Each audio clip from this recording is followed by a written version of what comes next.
People a lot of times too, they come to us and they want to put like these large chunks of money down because people have in their heads that you need 20%, which is not true. I mean, if you're VA, you can go all the way to 100 or 3 or 5. Like there's some options to not have to put as much money down. And a lot of times you can make that money work better for you elsewhere. I mean, you're in the financial space as well. Yeah, absolutely. I mean, if you can make a return at 10 or 15% or whatever, I mean, obviously because rates are gone up quite a bit, then and you're paying, let's say, 6 or 7% on your interest rate on your home, your money is better spent investing it.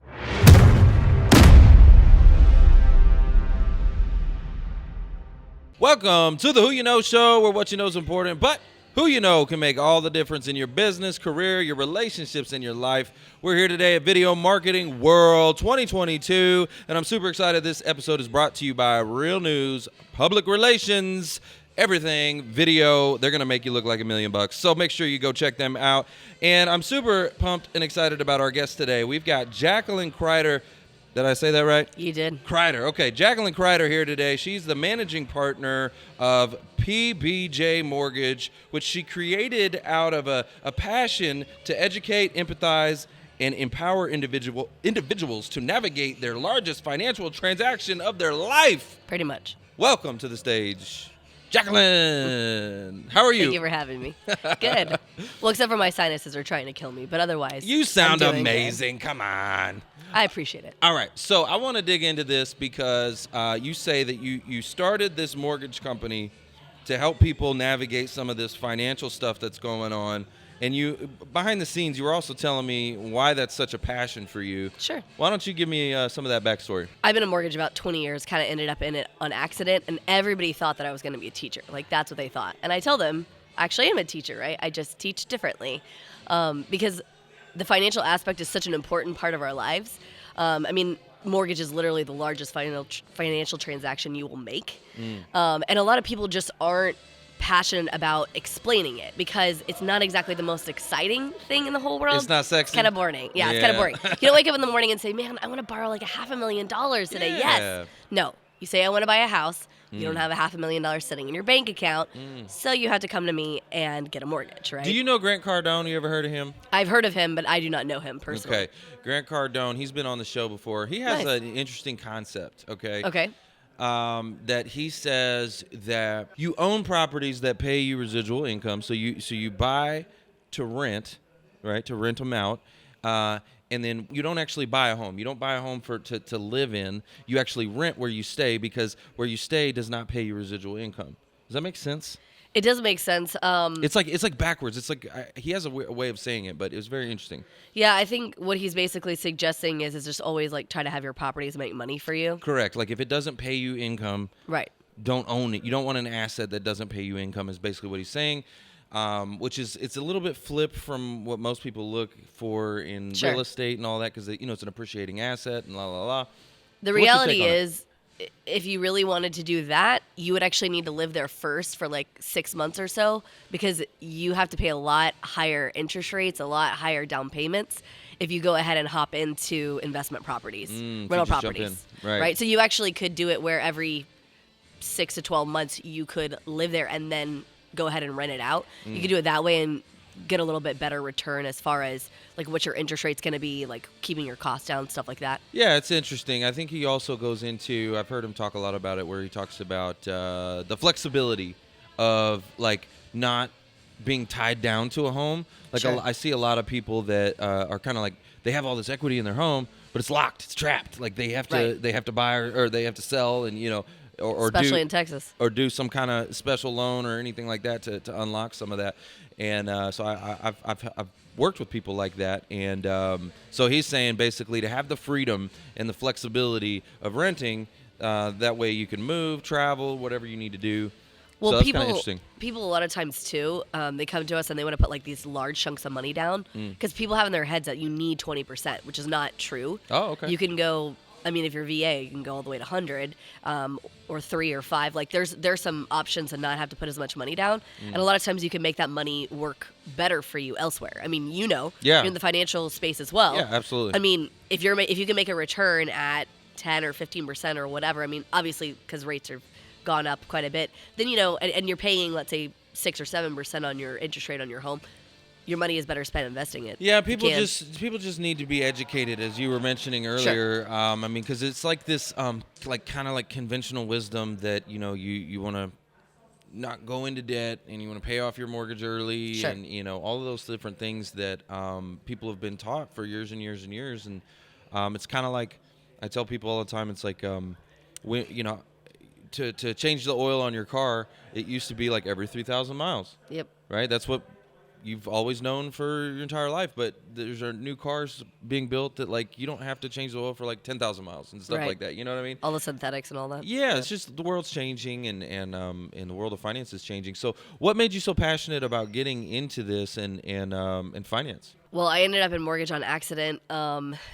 Basically, my youth pastor's wife, she worked in mortgage, and I was doing like a freedom weekend, and I was like the leader at their house, and I needed a job. I was in college, and I was talking to her, and she's like, oh, you should come work for my mortgage company. So I kind of ended up in it on accident, and then I got out of school, and my family told me, you're never going to have a successful career, because I got an English major, and I was supposed to be mechanical engineering. I'm really good at math. And so they were like, what are you doing? You're wasting your life. And I said, no, it's fine. I'll get a job. I'm not worried about it. And I ended up back in mortgage, this time in subprime, for those of you who remember those days, back in 08, like pre-08. And so the customers that I dealt with consistently, they had one of three problems on why their credit really wasn't great. So problem one was they used to have great credit and something bad happened, right? They lost a job, their spouse got, sick and they passed. Something happened, right? That made their credit not as good. Right. Customer two was like, I just don't care. I don't care about paying my bills on time, like whatever. I'll pay them when I pay them. So that was number two. Number three was the one that really tugged on my heart, is they didn't know. Nobody ever told them, hey, don't co-sign for everybody in your whole family, or, go ahead and handle things this way or that way. I mean, nobody ever told them. So when I got on the phone with them, I did a lot of education about trying to make sure that they understood, okay, these are the things that you do not want to do. Because a lot of the customers I was talking to, I could not help. So my attitude was, before they got off the phone with me, I wanted to ensure that I helped them somehow. Man, and I could love actually that. do it through education. Mic drop. Oh, I missed. Hold on. I missed the table. Hold on. Mic drop. That's amazing. So, okay, so even through that, I mean, you didn't get paid to do that. That was just service, right? You're just, and that's awesome. So where does that come from? Well, it's sort of been... The reason that it matters so much, right, is because what you start realizing is the reason that people know about money is typically their families. So if you came from money, or you had family members that had money, then you sort of usually would understand it. Not always. I'm not going to pretend that every wealthy person explains to their kids about money. They should, but they don't necessarily do that. If you grew up with no money, I mean, your parents probably don't know, because that's why they don't have money. Let's Absolutely. be real. Yeah. Right? I mean, so how are their kids going to know? I mean, and our education system's not doing it, No, but it's we sure do teach them about Pythagorean theorem. When was the last time you used that? Right. A squared plus B squared equals C squared. Gym. Right.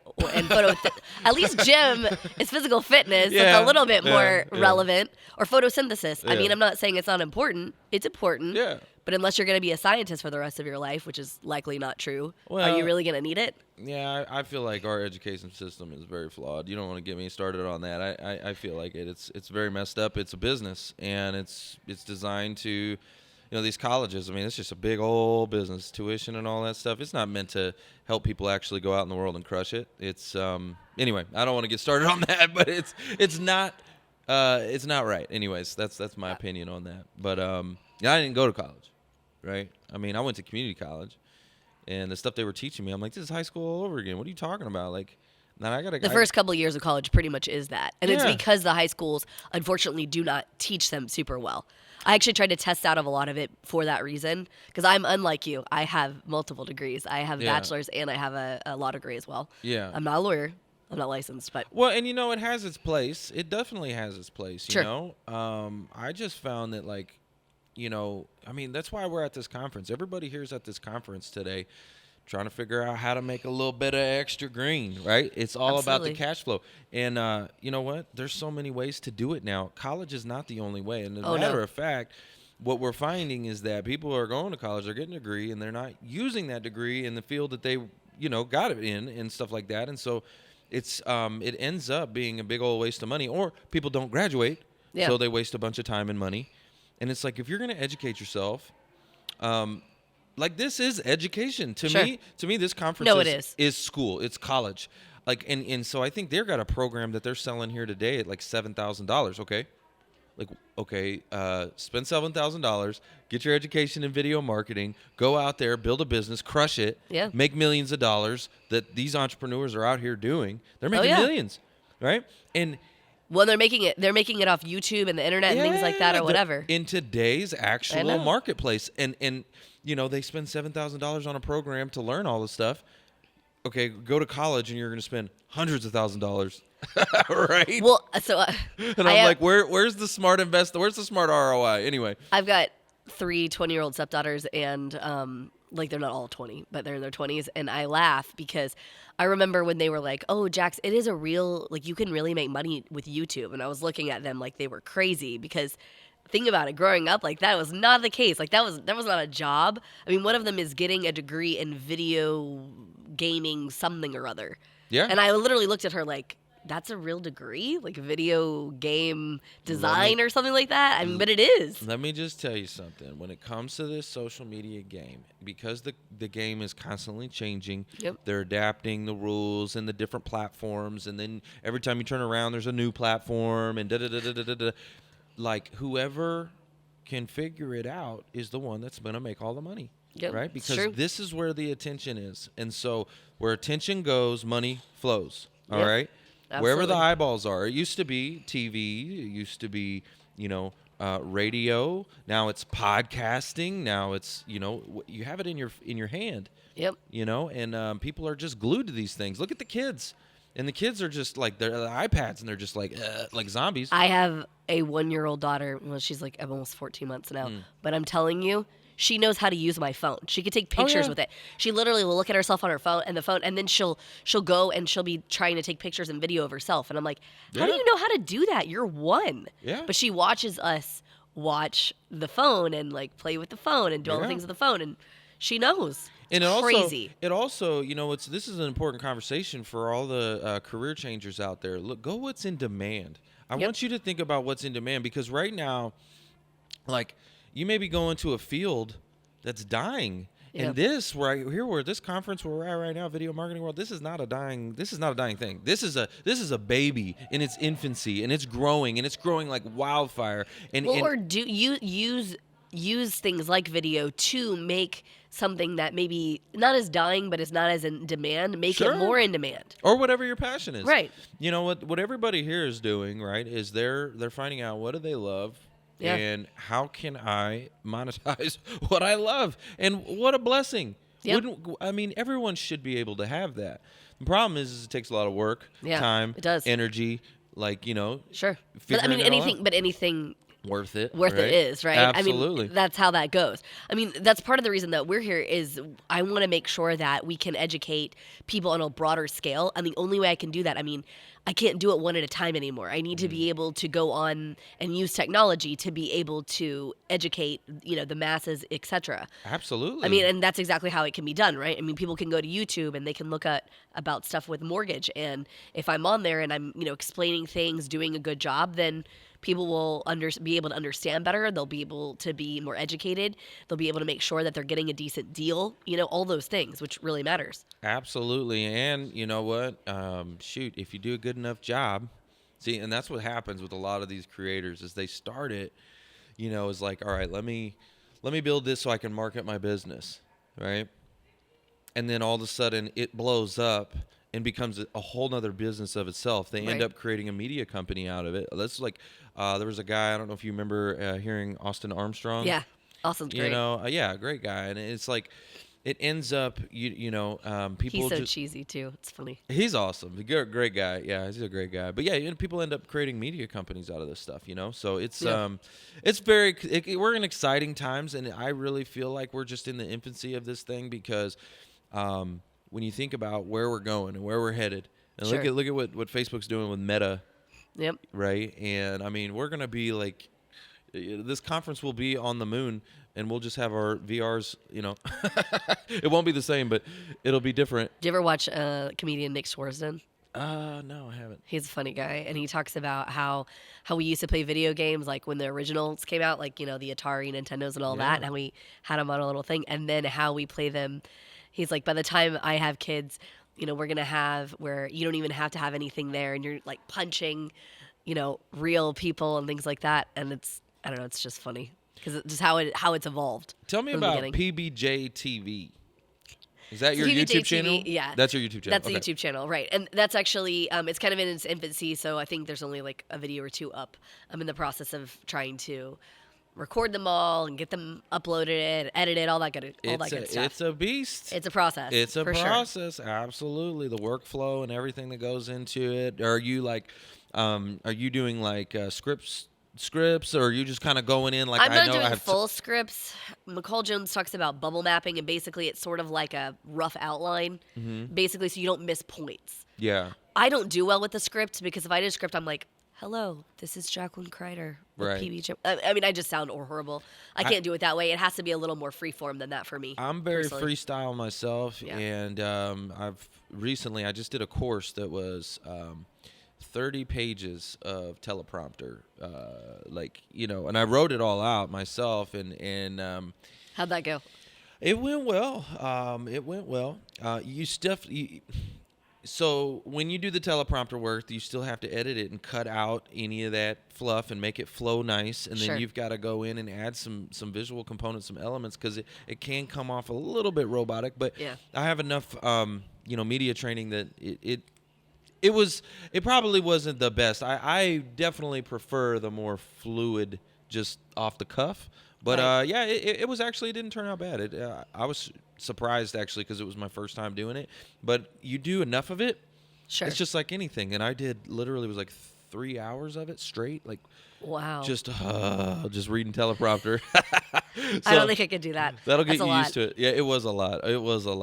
All right, so where can the audience find you and get connected to everything that you're doing, support you, plug into your channel, all that kind of stuff? Yeah, so our website's pbjteam.com.